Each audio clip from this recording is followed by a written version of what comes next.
Good evening, and welcome to my Bible readings. Last week, we concluded Numbers chapter 22, where Balak sent for Balaam. And if you'll recall, as Balaam was on his way to Balak, an angel of the Lord appeared in the road and spoke to him. So now we're going to continue with Numbers chapter 23 and see what Balaam says about the people of Israel.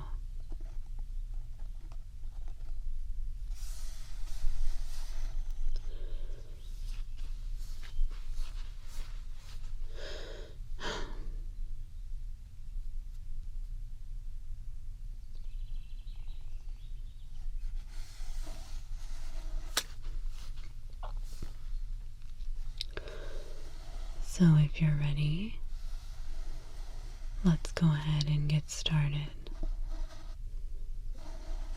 with Numbers chapter 23, the Prophecies of Balaam. Then Balaam said to Balak, "Build 7 altars for me here, and prepare 7 bulls and 7 rams for me here." Balak did just as Balaam had spoken, and Balak and Balaam offered up a bull and a ram on each altar. Then Balaam said to Balak, "Stand beside your burnt offering, and I will go. Perhaps the Lord will come to meet me, and whatever he shows me, I will tell you." So he went to a bare hill. Now God met with Balaam, and he said to him, "I have set up the 7 altars, and I have offered up a bull and a ram on each altar." Then the Lord put a word in Balaam's mouth and said, "Return to Balak, and this is what you shall speak." So he returned to him, and behold, he was standing beside his burnt offering, he and all the leaders of Moab. And he took up his discourse and said, "From Aram Balak has brought me, Moab's king, from the mountains of the east, saying, 'Come, declare Jacob cursed for me, and come, curse Israel.' How am I to put a curse on him upon whom God has not put a curse? And how am I to curse him who the Lord has not cursed? For I see him from the top of the rocks, and I look at him from the hills. Behold, a people that live in isolation, and does not consider itself to be among the nations. Who has counted the dust of Jacob, or the number of the 4th part of Israel? May I die the death of the upright, and may my end be like his."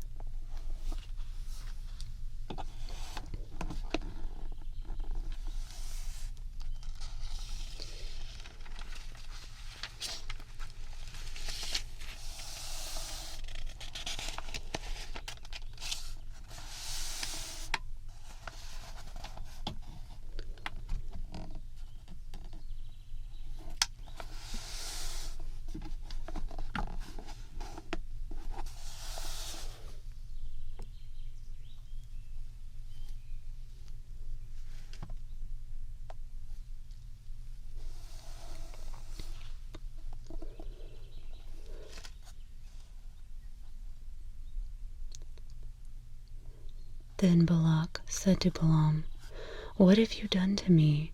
I took you to put a curse on my enemies, but behold, you have actually blessed them?" He replied, "Must I not be careful to speak what the Lord puts in my mouth?"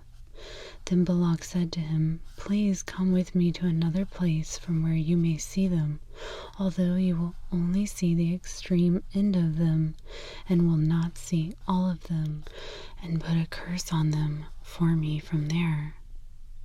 So he took him to the field of Zophim, to the top of Pisgah, and he built 7 altars, and offered a bull and a ram on each altar. Then he said to Balak, "Stand here beside your burnt offerings while I myself meet the Lord over there." Then the Lord met Balaam and put a word in his mouth and said, "Return to Balak, and this is what you shall speak." So he came to him, and behold, he was standing beside his burnt offering, and the leaders of Moab with him. And Balak said to him, "What has the Lord spoken?" Then he took up his discourse and said, "Arise, Balak, and hear. Listen to me, son of Zippor. God is not a man that he would lie, nor a son of man that he would change his mind. Has he said, and he will not do it? Or has he spoken, and will not make it good? Behold, I have received a command to bless. When he has blessed, I cannot revoke it.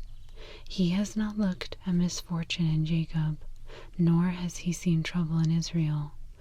The Lord his God is with him, and the joyful shout of the king is among them. God brings them out of Egypt. He is for them like the horns of the wild ox. For there is no magic curse against Jacob, nor is there any divination against Israel. At the proper time it shall be said to Jacob and to Israel what God has done. Behold, a people rises like a lioness, and like a lion it raises itself. It will not lie down until it devours the prey, and drinks the blood of those slain. Then Balak said to Balaam, "Do not curse them at all, nor bless them at all." But Balaam replied to Balak, "Did I not tell you, whatever the Lord speaks, I must do?"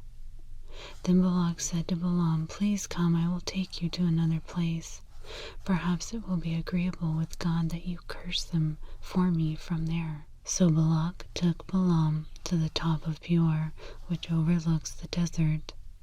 And Balaam said to Balak, "Build 7 altars for me here, and prepare 7 bulls and 7 rams for me here."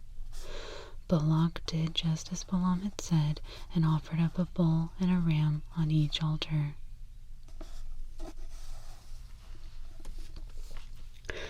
So that concludes Numbers chapter 23.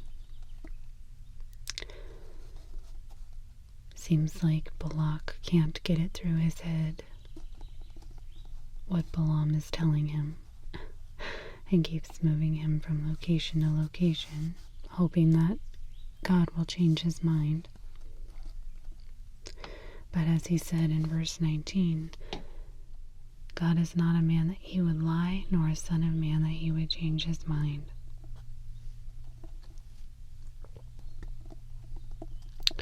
So next week we'll see what happens in chapter 24 and what the prophecy is from Peor.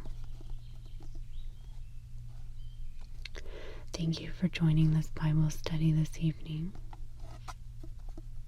Again, please let me know if you have any prayer requests or praises that you would like to share.